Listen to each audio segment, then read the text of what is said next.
ආයිබෝන් කියන ගමන්ම අදත් ඔයාලා හැමදෙනාම ඉතාමත් ආදරෙන් පිළිගන්නවා. මම අද ඔයාලත් එක්ක බෙදා ගන්න තීරණය කළේ මම ලබාගත්තු අලුත් අත්දැකීමක්.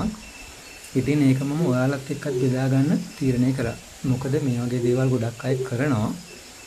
කරාට ඒ කියන්නේ ඒක කරාට පස්සේ අවසාන ප්‍රතිඵලය විතරයි ගොඩක් වෙලාවට ඔයාලා channel එකෙන් දකින්නේ. ඉතින් මම ගොඩක් වෙලාවට මම ලබා ගන්න අත්දැකීම මම ඉගෙන ගන්න දේවල් ඔයාලත් එක්ක ඉතාමත් සතුටින් බෙදා ගන්නවා. ඒ කියන්නේ තවත් කෙනෙක් ඒක කරනවට මම ඇත්තටම සතුටුයි. ඒ කියන්නේ දැනුම තවත් කෙනෙක් අරගෙන ඒ දැනුමින් ප්‍රයෝජනයක් ගන්නවා කියන්නේ ඒක මනසට ලොකු ශක්තියක්. ඒ වගේම ආශිර්වාදයක්. ඉතින් ඔයාලා මොකද හිතන්නේ මම වැඩි කතාවක් නැතුව ඒ කියන්නේ මේක දැන් ගොඩාක් දුර වෙන්නත් බෑනේ වීඩියෝ එක. මම ඔයාලට දැන් පෙන්නන්නම්. ඒ කියන්නේ පෙන්නන්න කලින් මම ඔයාලට කියන්නම් සාමාන්‍යයෙන් ගහකින් මිනිස්සෙකුගේ රූපයක් මැවුනොත් කොච්චර ලස්සනද තියෙන්නේ. ඔව් එහෙම කරන්න පුළුවන්. ඇත්තටම දැන් අද වීඩියෝ එක බොන්සායි ස්ටයිල් එකට අදාළ එකක් නෙමෙයි. ඒ වුණාට අපිට ඕන ගහක් අපිට අවශ්‍ය කරන හැඩයකට නවාගෙන අලුත් ස්ටයිල් එකකට යන්න පුළුවන්. මම දැන් ඔයාලට පෙන්නන්නම්. මොකද හිතන්න බලන්නකො. මේ මම දැන් මේක මාසයකට වගේ කලින් කරපු නිර්මාණයක්. ඒ කියන්නේ මේක ඔයාලට පේනවා ඇති. මනුස්ස රූපයක් තමයි පේන්න තියෙන්නේ. මේක සියඹලා ගහක්. ඒ කියන්නේ මම මේ සියඹලා ගහක්ම තෝරගන්නත් හේතුව ඇත්තටම සියඹලා කියන්නේ ගොඩාක් නම්‍යශීලී ගහක්. ඒ කියන්නේ අතු කොච්චර නැමුණත් කැඩෙන්නේ බිඳෙන්නේ නැහැ.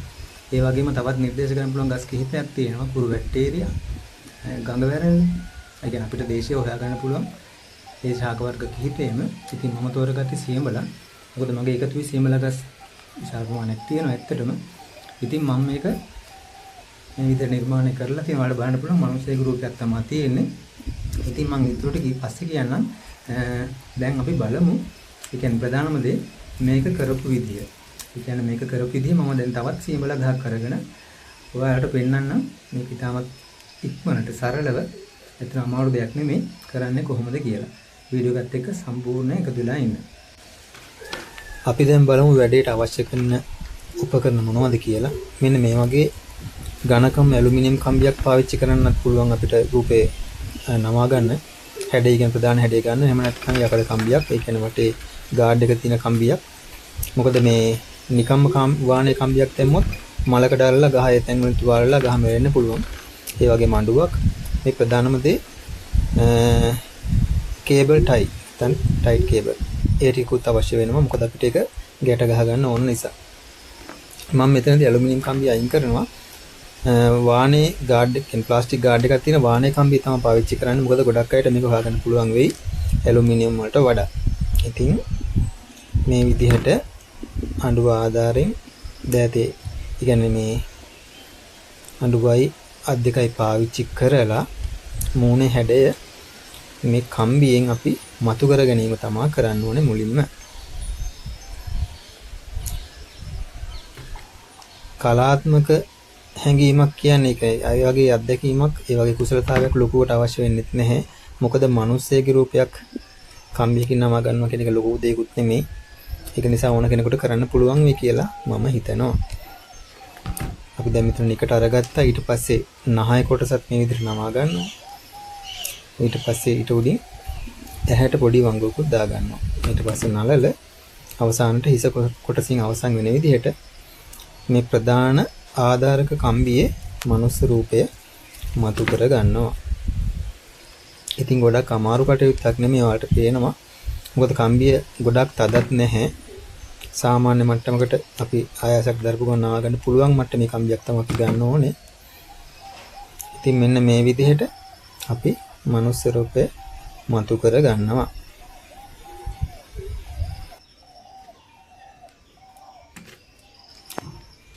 හැඩේ නවාගෙන අවසන් වුණාට පස්සේ මෙන්න මේ විදිහට තමයි මම නවාගත්ත මනුස්ස රූපය මතු කරගන්න පුළුවන් උනේ.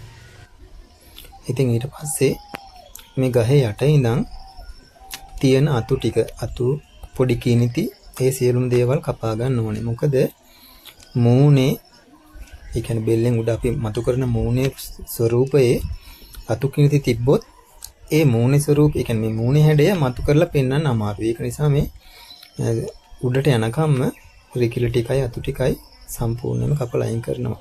හැබැයි මේ ගහේ අග ටික දැම්මම අපි කපන්නේ නැහැ. මම මේකට හේතුව තව ටිකකින් වල කියන්නම්.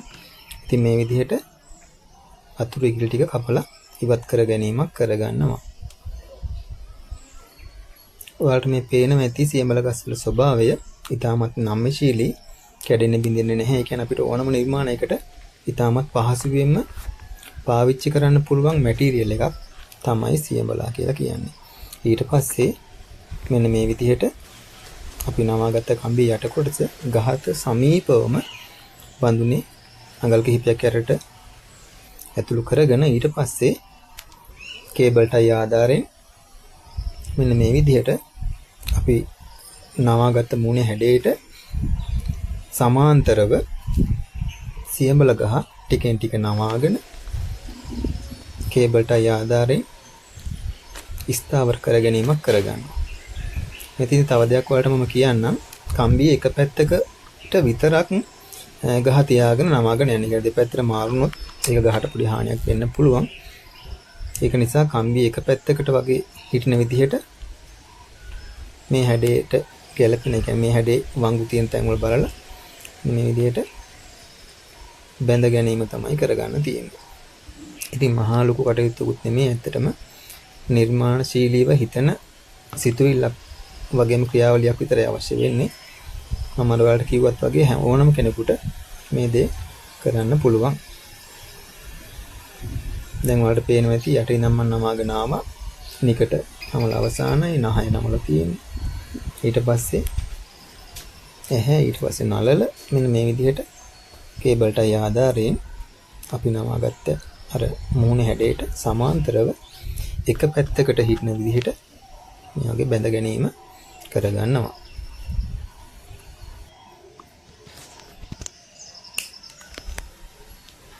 ඊට පස්සේ මේ කේබල් ටයි එකේ අවසාන කොටස ඉගෙන වැඩිපුර තියෙන කොටස අපිට වැදගත් වෙන්නේ නැහැ ඇත්තටම. ඒක නිසා කපලා අයින් කර ගැනීමක් කරගන්නවා.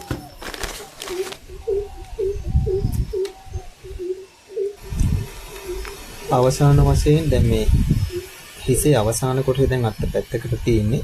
ඒක නවා ගැනීම පහසුවට කුඩා ඇලුමිනියම් කම්බියක් භාවිතා කරලා වයර් කරගෙන ඒ හිසේ අවසාන කොටසත් මම නවා ගැනීමක් සිද්ධ කරගන්නවා.